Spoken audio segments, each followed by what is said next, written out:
It's time to blow this scene. Get everybody in the stuff together.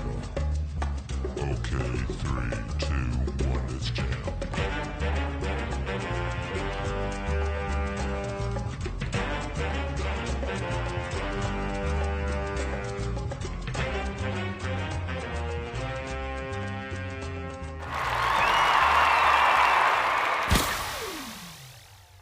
And bang. All right, we just gonna get into it. All right, All right. What's up? Welcome back, goddammit, to another edition of Tell Me a Joke, the guideline of chasing the dream. I'm your host of Maniacal, Menace, Kyle Smith. Say the whole thing like a pimp named Slickback. And today, goddammit, I got Mr. College guy over here, Mr. the poet himself, Jay the Sage. How's it going, man? Going good. I graduated college. Though. You did. I'm You did. I'm out of there. You actually on your way to Med bigger and better things. Trying to go to med school. That's the goal. That's what's up. Thank you. Why? Was this the goal the entire time? Pretty much, man. Since I came out of high school, that was always my journey, man. It was always Really? med school. That was the goal. Be a doctor. Med school. I really had no other option. You're on your Grey's Anatomy at this point in time, huh? You know, I've actually never seen the show. It's okay. I just started watching it. Yeah, I didn't want nothing to predetermine what I thought the industry would look like. It is not what it's not what I assume what the doctor life would be. Yeah. You know, it's way too much sex going on in there. They fucking in the staff room and shit. And I'm like, I'm pretty sure these doctors ain't always fucking like this. You said there was sex in there? Yeah. It's on Netflix? It is on Netflix. It is on Netflix, but it is way too much provocativeness going on Grey's Anatomy, and lots of relationships, lots of people getting punched and shit. And I'm like, this is the doctor's office. Why are we hitting people like Sounds this? like a lot more than just being in the hospital. Yeah, a little bit. You know, but you know that's what makes great TV. Apparently, Yeah. You got to go ahead and make sure you got your sexy people, your sexy doctors, and boom, they hooking up. People like to be distracted. Yeah. It's a major distraction. How you deal with distractions? I indulge in them. You do? Life is too short, man. You know, whenever something, I guess, takes my attention, I dive into it. I pretty much give every side mission in my life full attention. Yeah, I do. How long you been doing poetry for? Let's see. I started a little bit in high school, Okay. but I was more of a closet poet. I think I did like one little competition, and that was it. It wasn't nothing crazy.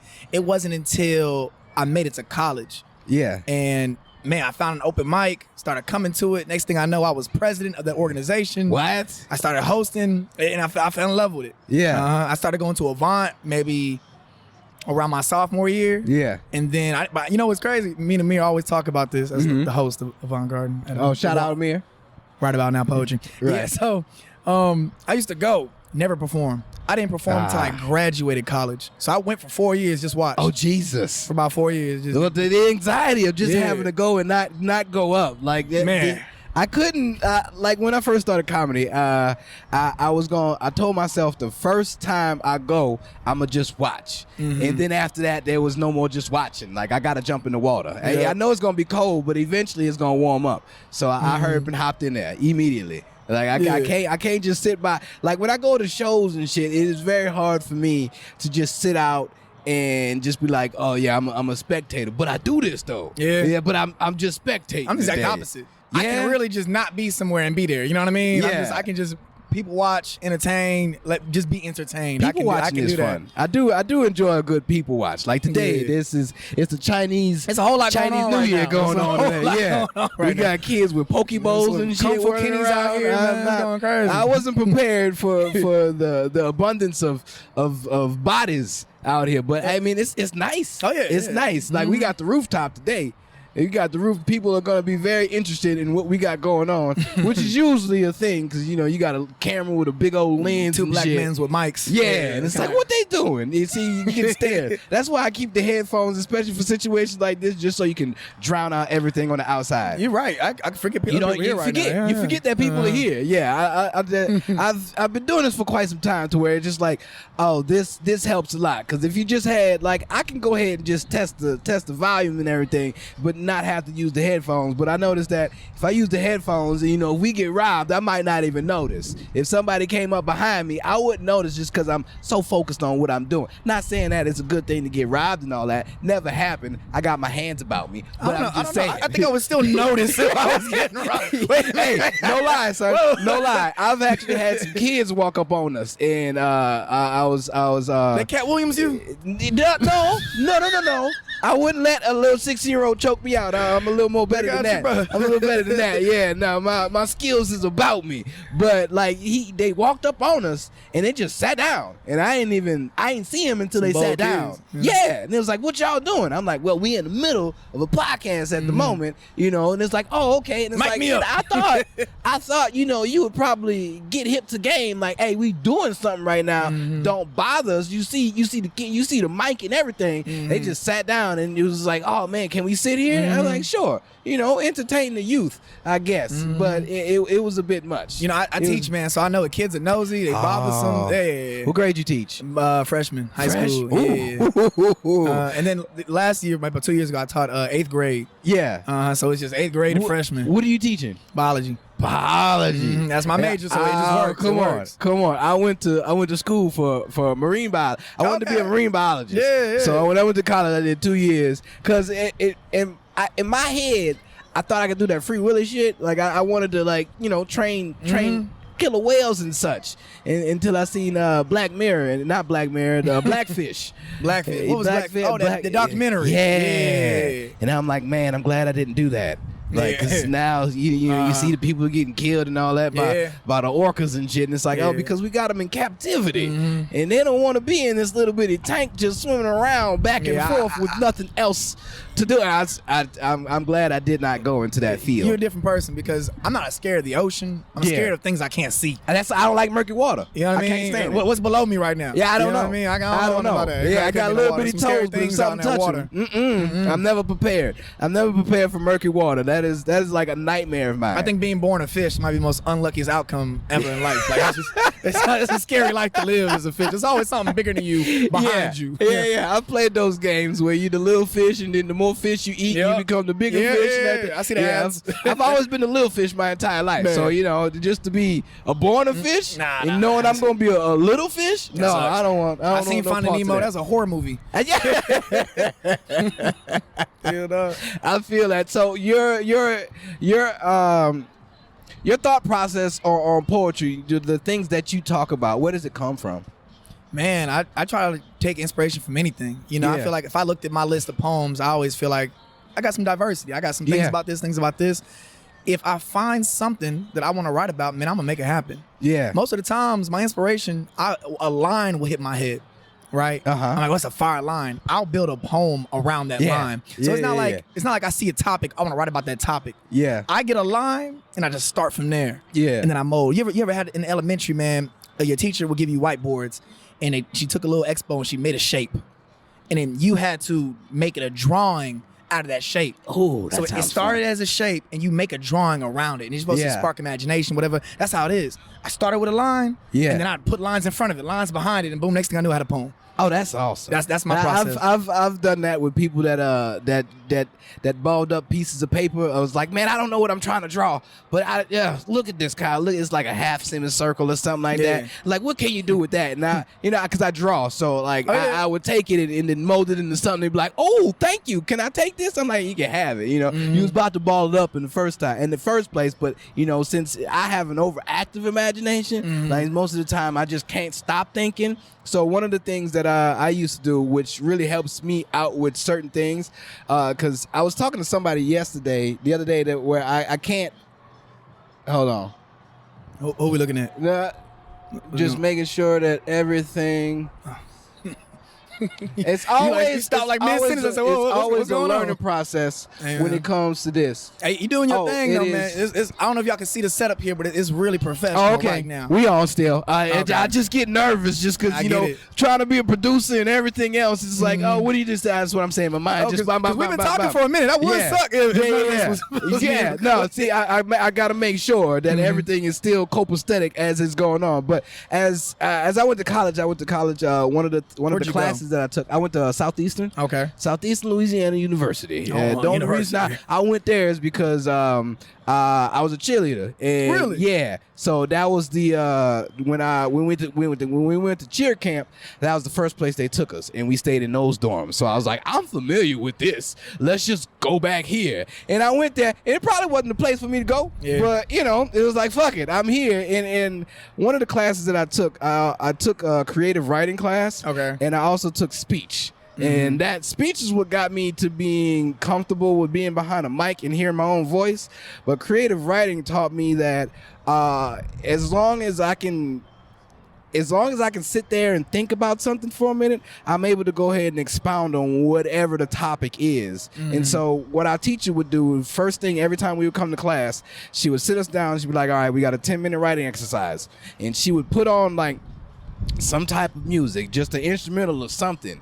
And from there, we had to take that instrumental and like write about what we thought about that instrumental. And usually whatever I wrote was something way out of the ordinary. Just because some people would sit there and they come back with like 2 sentences. And I would come back with like the whole page written down, like, oh, I was in the castle riding dragons and a whole Game of Thrones type of scenario and shit. And then she was like, hey, I'm gonna need you to be on side of me. Yeah. Like I was like, oh, okay. I had no idea where that could take me or where that could lead me.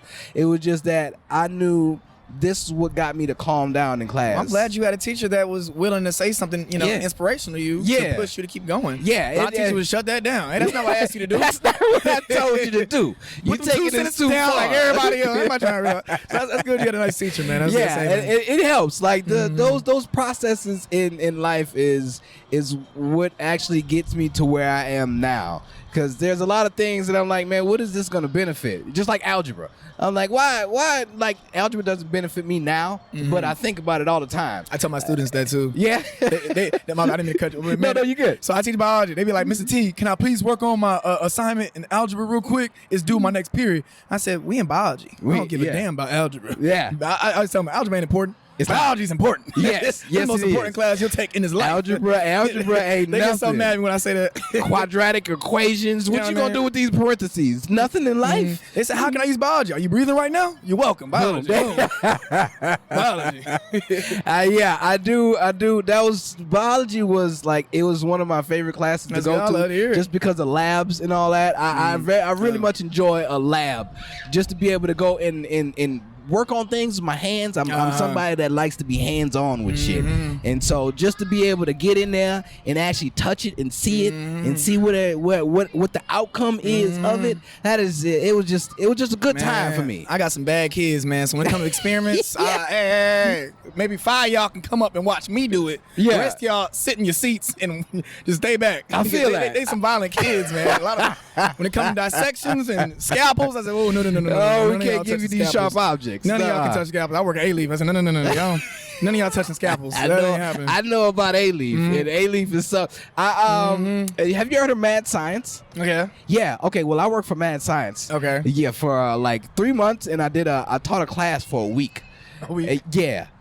And I didn't know that I didn't like kids like that. Oh. Yeah, now kids, you're gonna learn quick. Oh yeah. Like I thought, there would be at least somebody there with me as I taught these kids, but they just threw me to the wolves. They were just like, "Hey, you about their size, you'll be all right." They'll play with you like they play with their peers.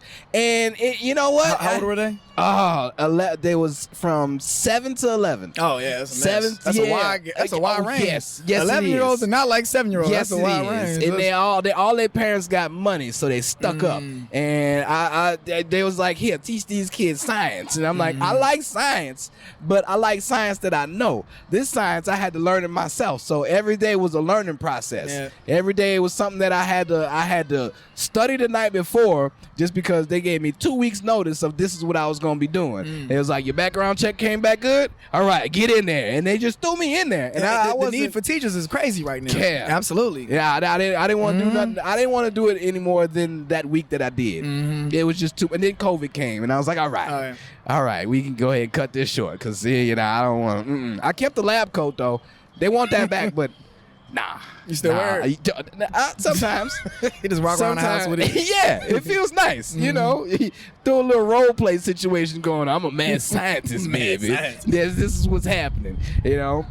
So in this poetry realm, in this field of poetry, like how long does it take you to normally write something?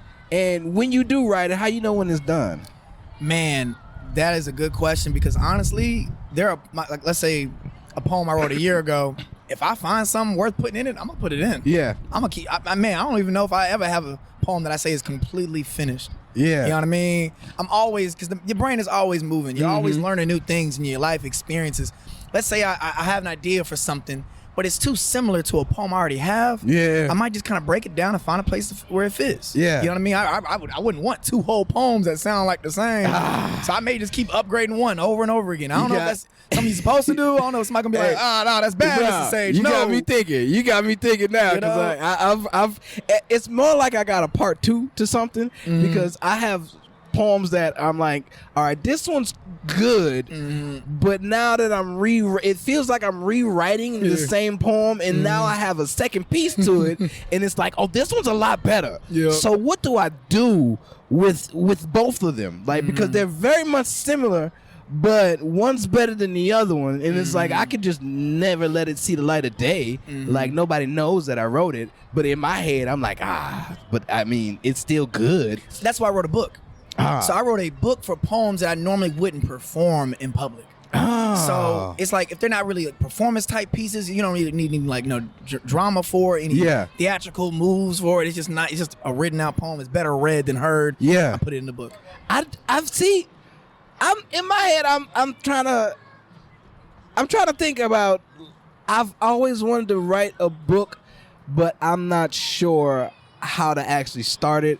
I have ideas of like what I want to do, like how I want it to go, but in my head, I'm always like, well, why does somebody want to hear my thoughts about what I have going on? Or like, why would somebody want to read what I put out? Just, I've always contradict myself when it comes to actually doing something for the masses. And so I'm never sure like how it's going to be received. Well, I'm going to say something cliche. I mean, that's why they say you don't do it for other people, man. Yeah. You do it for yourself. Yeah. And then when you do it for yourself, hey, those who like it. Those who don't, can I curse on here? Yeah. Fuck them. Fuck them. Fuck them. So, I mean, you know, when I posted my book, man, I was like, man, I really hope they do like it. I mean, you still hope somebody enjoys it. That's the whole point, is for people to, you know, get into it. But at the end of the day, man, as long as you proud of it, that's all that matters, man. How long did it take you to write it? Man, I want to say I started, let's see, it's 2024 now. I released it, I want to say 23. I started probably February 22. And a lot of the poems I already had in my notes. They just needed to be refined a bit for reading purposes. Because when you're writing a poem, no one's going to be able to hear it like how you say it, unless you, of course, do an audiobook. If you don't have an audiobook, how you write it is how they're going to read it. No matter how you say it, your own fancy way or mannerisms, whatever, how they read it in their own head is what they're going to hear. Yeah. So I had to refine it for reading purposes. You know, make sure it's nice and neat and, you know, all legible for paper. Yeah. You know, so that compile it together, and there we go. That's it in my head, because just the way I do things and how my brain works, I always wondered if I put something down on paper, would people read it the way I have it in my head? And then once you get a manuscript, give it to somebody else. That's what I had to do with my dad.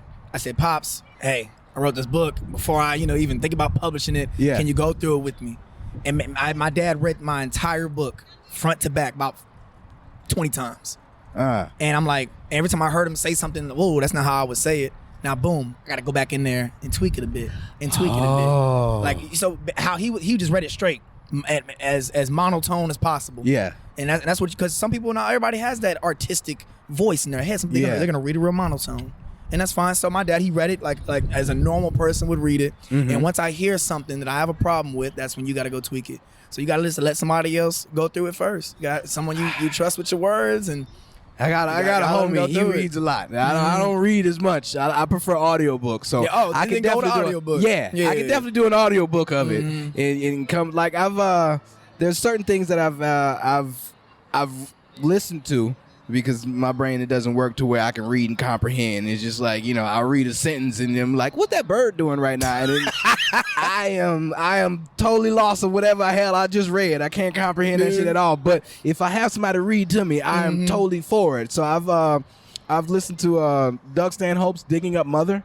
And basically what he does is he brings other comics in and he lets them read his own book for the audiobook. That's nice. And then he also comes in and gives little excerpts of what was actually going on at that period of time.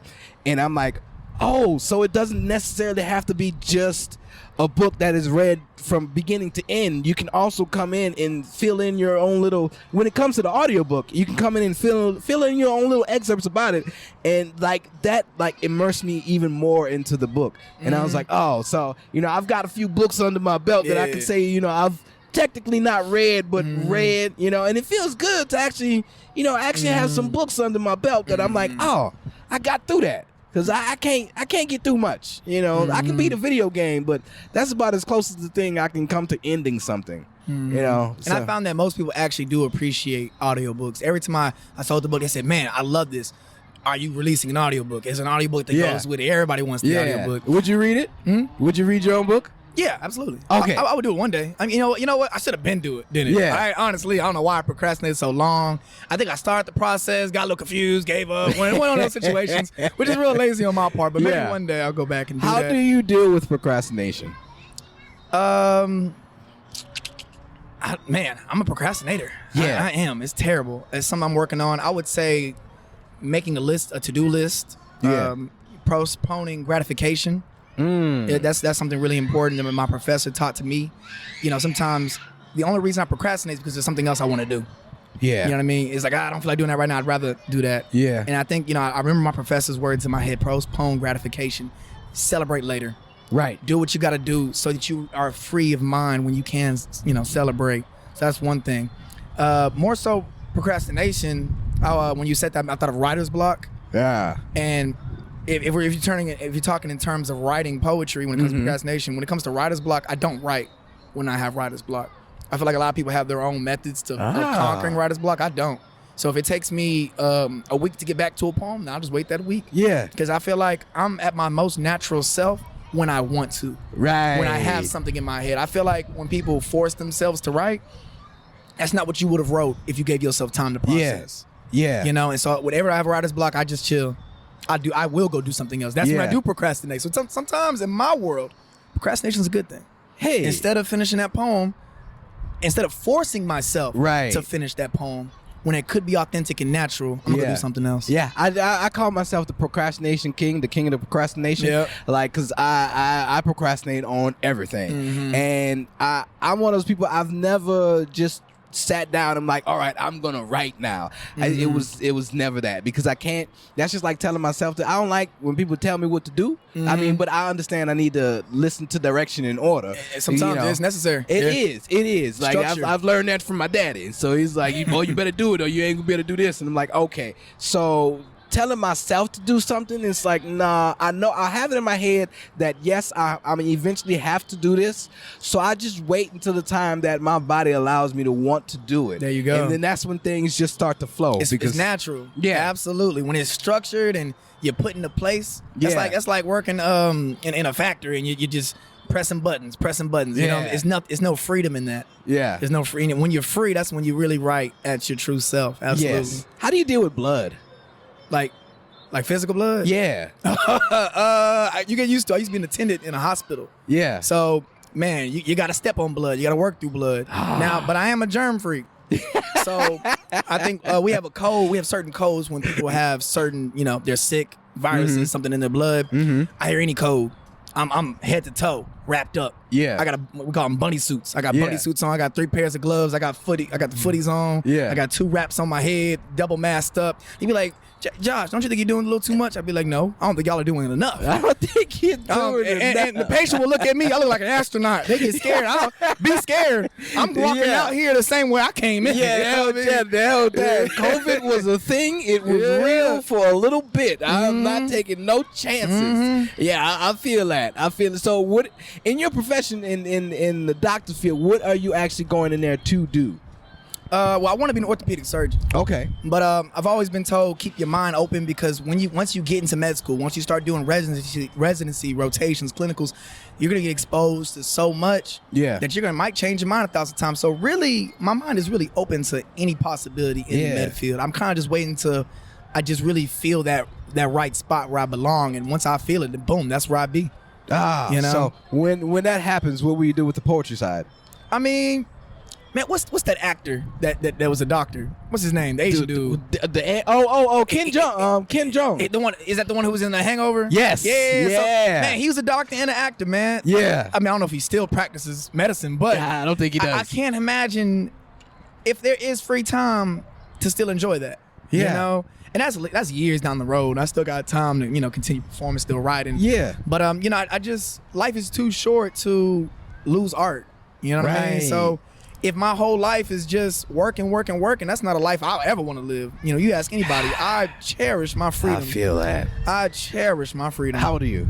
25. Just turned 25. 25. Just turned. Okay. See, that's where it comes. That's where my dilemma comes in. Just because I'm about to be 39 in March. Okay. So Happy early 40. birthday. Thank you, sir. The 40 it's right there, and I'm like, what do I do? Like as the age comes around, like what do I do with this number? Do what you wanna it's do. just a number. It's just a number. But also my body is starting to catch up with that number. I'm about to make a crazy R. Kelly reference, and I stopped myself. I said, hey, just a number. Let it out, man. If it's in the head, let it out. We can cut that right in post.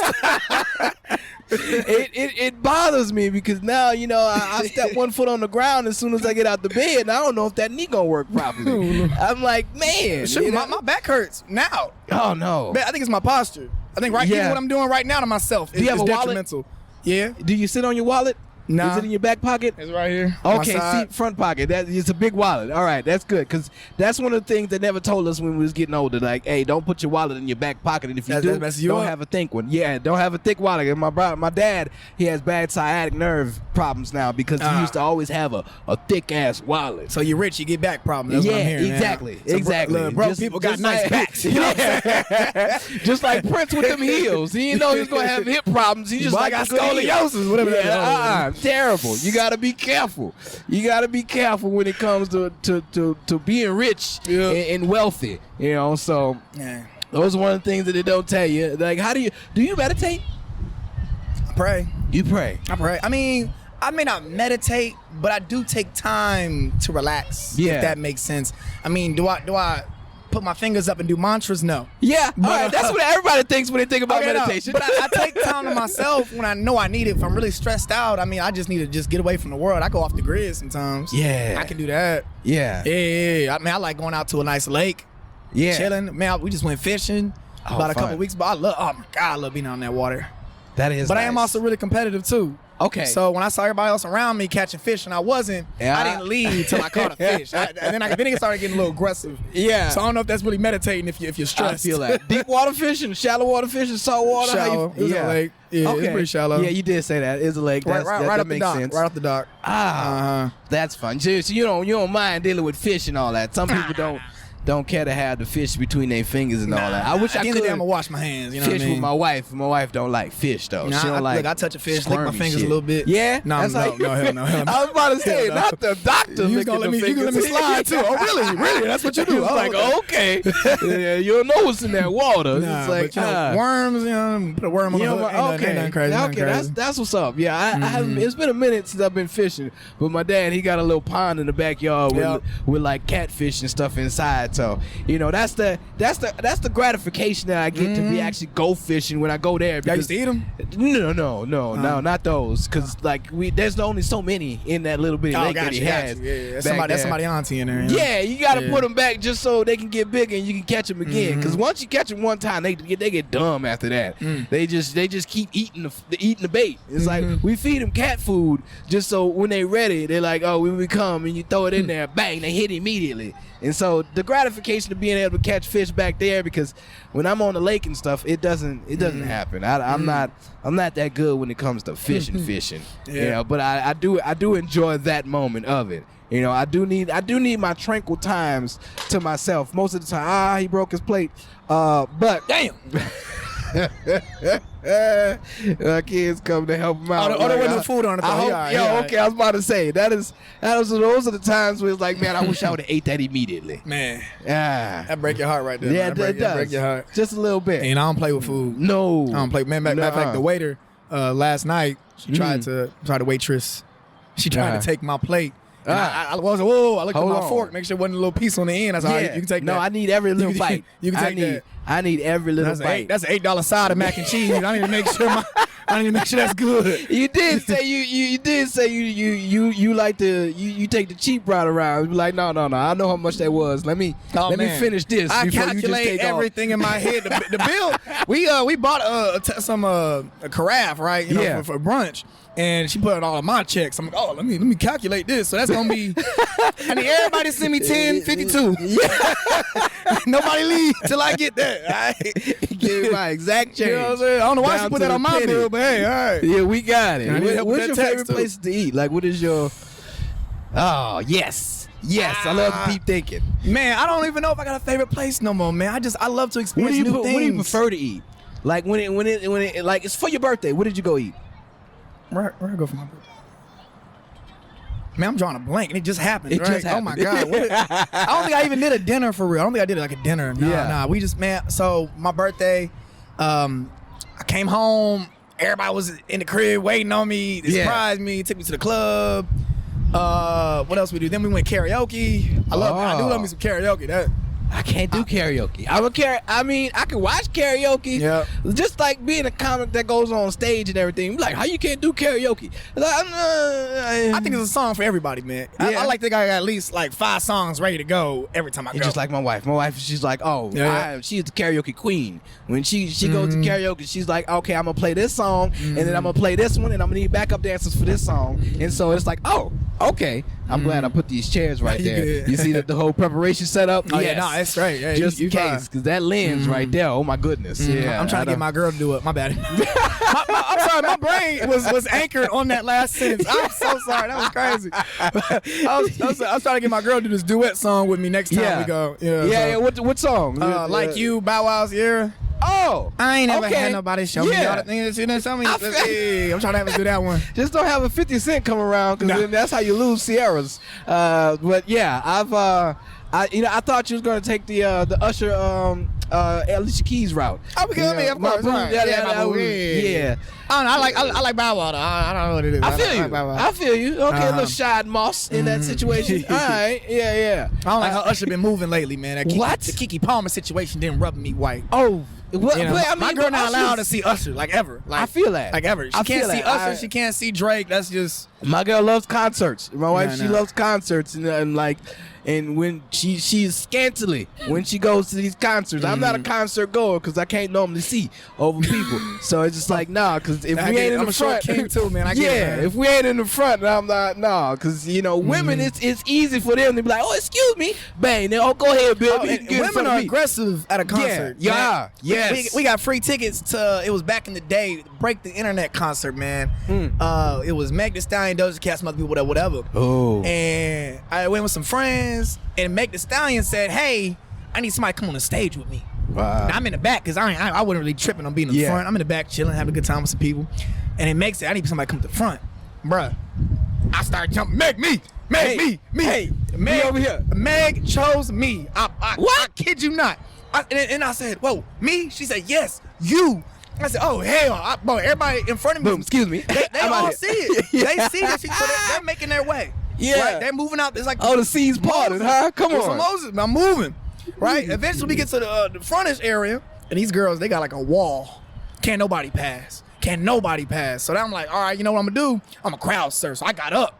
I had my people around me. They picked me up. What? That's how dedicated the back of the audience was to getting me to the front. Here. But it's them girls in the front who would not let nobody. Like, no, we didn't get chosen. You ain't gonna get up here. Them Cheeto eating women. It's them. It's a category of women. You can tell they was the ones loud as hell in the starter class eating Cheetos, man. I don't know. That's derogative. It sounds like they be eating Cheetos. But let me tell you. So I start crowd surfing. Yeah. But the thing with crowd surfing is somebody got to continue to carry you. Yeah. I guess I didn't picture that. So the same women that wouldn't let me pass also dropped me. Not fair. And, I'm spread out like a starfish. I kicked one of them on the way down. That was on me. Take that. That's what you get for being rude. Fuck you for not carrying me. You should have put them hands up, goddammit. You know what this wrong was. Man called me to. Did you get to the stage? No. By the time all that was over, Meg was already on to the next thing. Man. Oh. Which I'm glad, because I realized she also asked 3 other people, and then she made them all do a twerk contest. Oh, okay. Now, Yeah. I would never twerk on. No. No. But I'm afraid of what I would do if Meg told me to. I don't know. If Meg Thee Stallion looked you in the eyes and told you to do something, what would you do? I don't know. I'm definitely popping some ass. I'm sorry. Popping some ass? I'm definitely. I mean, I thought she was going to give me a dance. That's what I thought. Oh, did you think that? I thought, I ain't going to lie to you. She said, I need somebody on the stage. I thought I was finna get a chair and Meg was finna go to town. Huh? I was very confident, and that's what was happening right now. That'd have been like a turn of events, and she'd have been like, "All right, now bend that ass over and let me see what it's working with. Let me see, let me see if your knees as good as you think that it is." And that's when I crowd surf back. I'm like, "Oh, Mr. All right, Meg, it's been real. I appreciate the dance. Now I'm out of here. I can't go ahead and defile myself tonight. No, ma'am." Yeah, I've only been to so many concerts just because I'm not a big concert guy. My wife, she goes to all the concerts. She was almost there at that Travis Scott concert. Okay. The one where everybody got trampled. Oh, yeah, wow. that one. Yeah, but she couldn't find parking, so she came back home. Thank goodness. I was like, wow. Hey, look at that. Look at that. That day, it was a bitch to hop them fences, man. I'll tell you what. I'm just I was not an extra. God was there with her that day. It was like, oh, you looking for parking? I ain't no parking. Go home. And she came right back home. And boy, the thing she was wearing that night, I'm like, man, you wouldn't have made it out. Oh. You wouldn't have made it out wearing this. Not with all your clothes on. No. It would have came out because she made her whatever outfit she was wearing. I'm like, it was barely put together then. And I was like, oh. And she about as small as me. So, being able to get out of a crowd that's stampeding, it's like, huh. Did your wife come to your shows? From time to time. Like she's out here? Yeah, yeah. She's been around for she's been around for a minute now to where she's like, all right, she's seen enough. Yeah, I'm good. There's only so many times you can talk about assholes and shit. And I'm not gonna be like grandmama pole. I tell you, I think the last time I heard you do it was at Bars Fest. Yeah, but keep in mind, I've heard it before. Right. Why is it still just as funny? Maybe even funnier. Like, did you change it? Did you do something? No, it's just how I deliver it. God, it's hilarious. Yeah, that was a great matchup. Oh my God, I'm so sorry. Which one? Who you went against? The one who be freestyling all the time. Yeah, the potato palm. What's his name? I love that guy too. You know what? Because you're asking the question, I don't know his name at this moment. That was your opponent too. That's not, yeah, you're the rude one. All right, I'm just having a slip of mine. All right, that's unprofessional of you. Yeah, it's. To do that on stage into like just certain places, every time I do it, I'm like, will this ever get stagnant? Like, will like at some point? She's like, no. It feels like at some point I shouldn't continue to do it. That's when why the audience runs dry, not you, because that poem is hilarious. It's a funny poem. That makes me feel so much better about it. How do you feel about when you repeat things? Well, I like to think that. So back at Triple P, that's my organization at Prairie View when I was president. I used to tell my poets, I look in the audience, it's different heads every time. Mm-hmm. It's different heads every time. Nobody who was here last week, maybe a couple heads, but most of the time we get a new wave. Yeah. Man, you doing one poem every time, you're reaching new people every time. Yeah. Even at Avant Garden, there's always a different crowd. That is true. It's always a different crowd. Man, I used to do one poem. I went on tour with one poem. And I'm just reaching different people.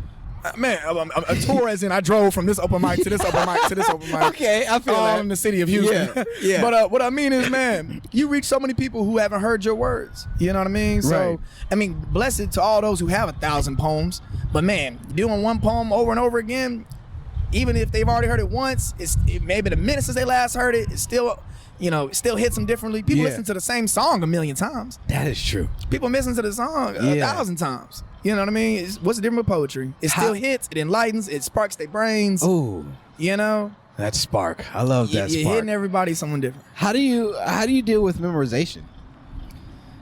Let my father tell you terribly. Man, the problem is, man, here's the real problem. And I try to be more professional. Yeah. I'm trying not to be someone who writes. I'm trying to be a poet. Yeah. The problem is that, man, what I do with my free time probably isn't always poetry. Right. So it's like, man, how can I really take myself to the next level if I'm not investing in the craft like everybody else who I'm trying to perform with is? Yeah. And that's when you get left behind. Yeah. You know what I mean? And my daddy tells me that all the time. He's like, Josh, you don't take it serious enough. So memorization, man, I have a show next week. Man, I probably won't start practicing until 2 days before. Maybe. Hey, but that's when I can cram though. You know, I 2 be days cramming. before, yeah. But you know, here's the problem with cramming is, and some people could do it. Man, if you got the skill to cram, then good for you. But me, I don't. Because man, if I'm worried about memorizing, then I'm also not worried about how I actually perform it. You know what I mean? Working on the pace, working on cadence, working on pauses. That's all important in a show. So, you know, and that's something I worked on. I've learned my lessons from a show that I've done really good at, or a show that I've probably slacked on. And I've taken my lessons from that. Now, I also don't accept shows if I don't even get a 2 weeks notice. You know what I mean? Yeah. And I've learned that. Like, that's also, like, you know, respect for myself. You know what I mean? When someone is trying to do a show, to be like, hey, man, I got a show tomorrow night. You want to feature? I tell them, nah. Someone told me, hey, my feature poet canceled on me. Can you replace him? I'm gonna replace him? Nah. It's my show or it's not. You know what I mean? That's just having pride in yourself. So, and that's also because if now let's say, boom, I'm out in the middle hanging out doing whatever, and you tell me, hey, tomorrow night, can you do my feature? And now I go up, I don't do as good, I wasn't ready. Now, boom, I look crazy. Right. You know, trying to help do you a favor. So I can't do that no more. So that's just respect for myself, having pride.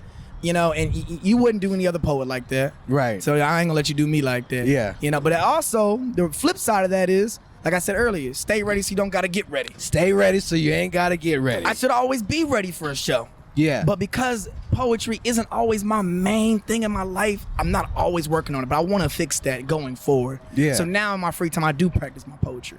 So Outspoken Bean asked me, hey, man, do you have a set ready right now? I was able to tell him yes because I have been practicing. Yeah. Now I use my free time. I practice. Okay. I've been looking at watching more poetry. Watching poetry helps more than anything. Huh.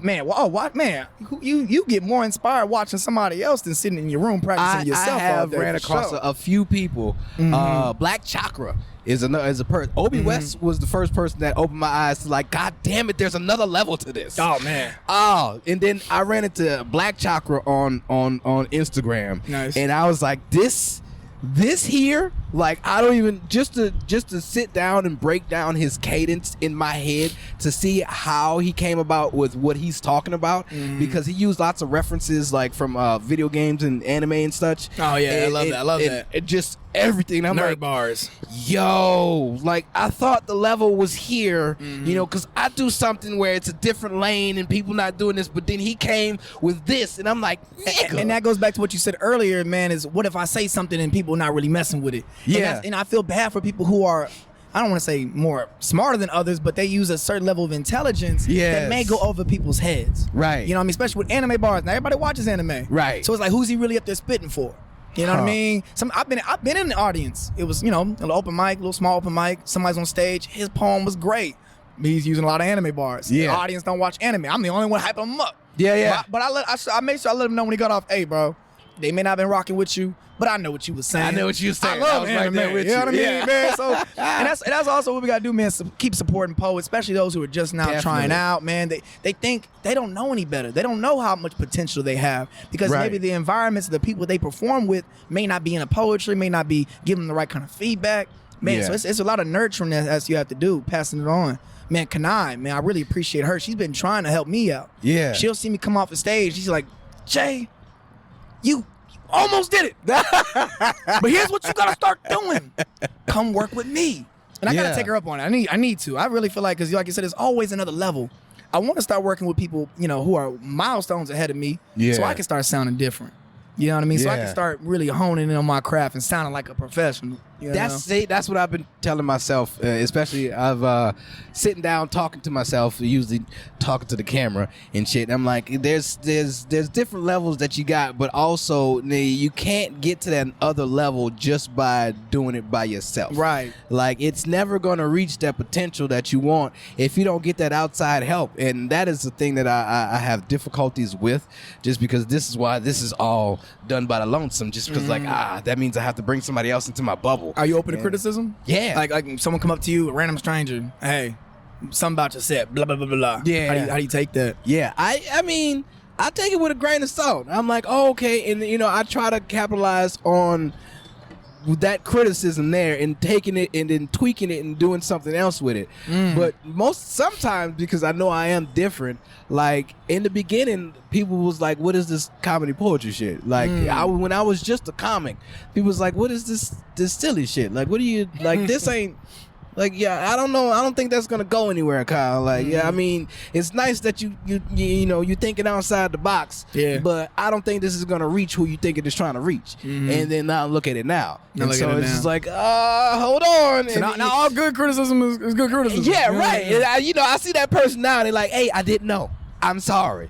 Keep doing it. This shit is hilarious. And I know that from where it was, it just needed to get better. Like, because in the beginning when it started, I was like, I think I got something here. But it was very mediocre. You know, they really don't see the picture sometimes. Yeah. We as artists, we have our own picture for things, and not everybody's gonna be able to see that until it actually comes to fruition. Right. I made a movie once. Oh. But when I was writing my script, my dad was like, Josh, you wasting your time, man. It's gonna be garbage. You know, and my dad, he'll keep it real with you. Yeah. My dad will tell you, hey, yeah, that's not gonna work. That's gonna be ass. That's gonna be a whole lot. And you know what? And I admit it because of the way I explained it, he couldn't see it like I see it. Yeah. But then once I got my people together, I got some actors, I got the cameraman, and I made a makeshift script. I ain't gonna lie. The script was kind of more like, hey, this is what happens in a scene. I want you to improvise. Say these things. I ain't gonna lie. I made a whole movie based off improvisation. Hey, but and that's what I didn't like about it. But guess what? The end result, I had a movie. Yeah, I had a movie. Now was it to be worthy? No. Was it going to end up on TV? No, but for somebody who doesn't really consider himself a director to actually get scenes, compile them, special effects, and, it was like a home movie. It was I made a home movie. You still made a movie though. Not everybody can say, "Hey, I made a movie." I made two actually. You made two movies. The first one was an undercover cop movie, but that was a high school project. The second one was completely independent. Yeah. I was also director for both of them. Boom. Cast, directing. Check them out. Editing. Look them up if you need to. Oh, you can't find these movies. You can try all you might. YouTube took them down for copyright infringement, but apparently you can't use Kendrick Lamar's music in your movies. Oh, definitely. Not if you don't ask. No. Yeah. I mean, I DM them people. Morgan Freeman, you still owe me a response. I asked him to narrate it. All of a sudden, you too damn big to be in my whole movie. You know what I'm saying? I made a little short, and I played Morgan Freeman myself. Really? Yeah. I gotta see that. Yeah, it's on my YouTube. Okay. I did everything, and I pretended like I tried to do my best Morgan Freeman accent, and it was basically the Morgan Freeman from the in the jail, that one, the one where every dude trying to Andy Dufresne. That Morgan Freeman, you know, the one where he's trying to escape jail. Shawshank Redemption. There you go, the Shank. I don't know why I couldn't think about it. It was just in the back of my head, tinkling. I use that Morgan Freeman voice, not the Morgan Freeman from Batman, The Dark Knight, not that one. I forgot he was in there. He played Lucius Fox. Yeah, I know my Marvel. Come on now, DC, damn. That's why I want to hype myself up. I know my DC. Yeah, I'm a big Batman fan, but that's the only Morgan Freeman I can get in my head. And, I know people that do it a lot better, but this is the only thing that I had, and it came because I had wrecked my car.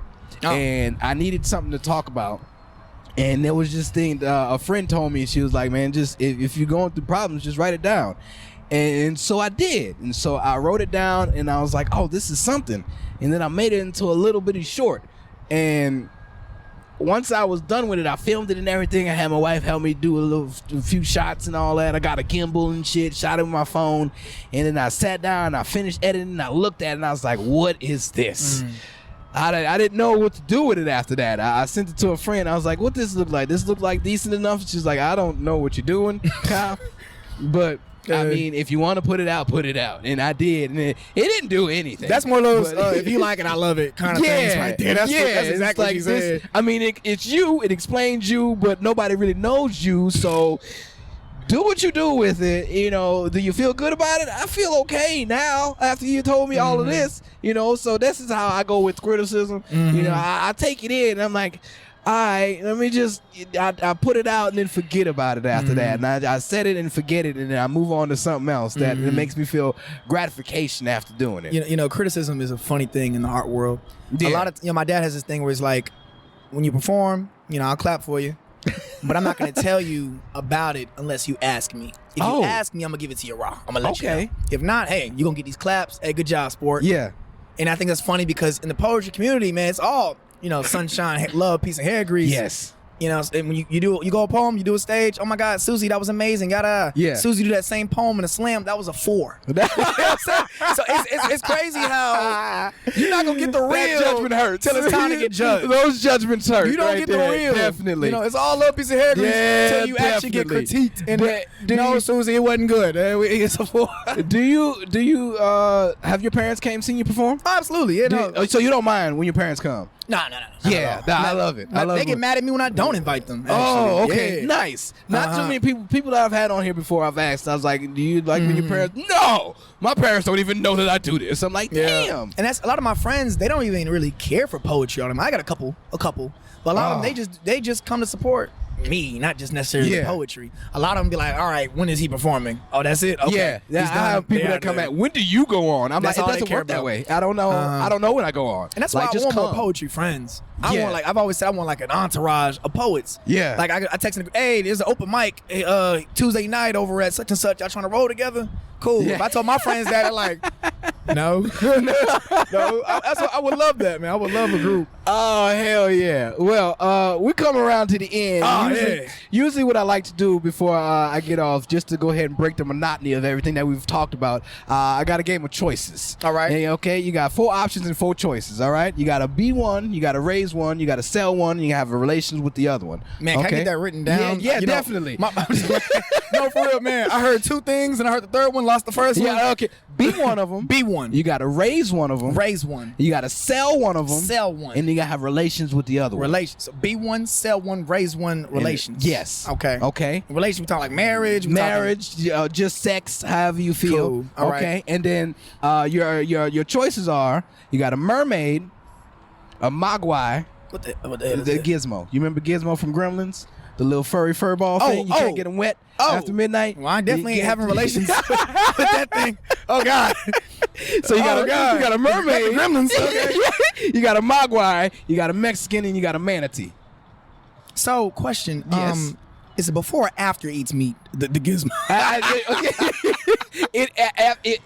You can't feed it after midnight. And you can't get it. I have it in its regular state. Yes. Before. Yeah. You don't have the gremlin. You got the mogwai, and that's Gizmo. Ooh. And once it gets wet, and once it feeds after midnight, it turns into the gremlin. Yeah, I got the rules now. I just want to make sure I get it in its stable form. Yeah. So, okay. So little magwire, mermaid, manatee, and a Mexican. Yeah. All right. Well, I'm dating a Mexican right now, so relations with a Mexican. Okay. I love it. That ain't nothing. Hey, that was easy. She said I'm not even Mexican. I've seen pictures of a mermaids. I ain't really seen no place I can stick it. So I'll finger her scales or something. Jason Momoa's a mermaid. Who? Jason Momoa. What the hell I want to do with Jason Momoa? I'm just saying. What? No. You can. I mean, Halle Bailey is a mermaid. Did I say relations with a Mexican? She's like, oh no.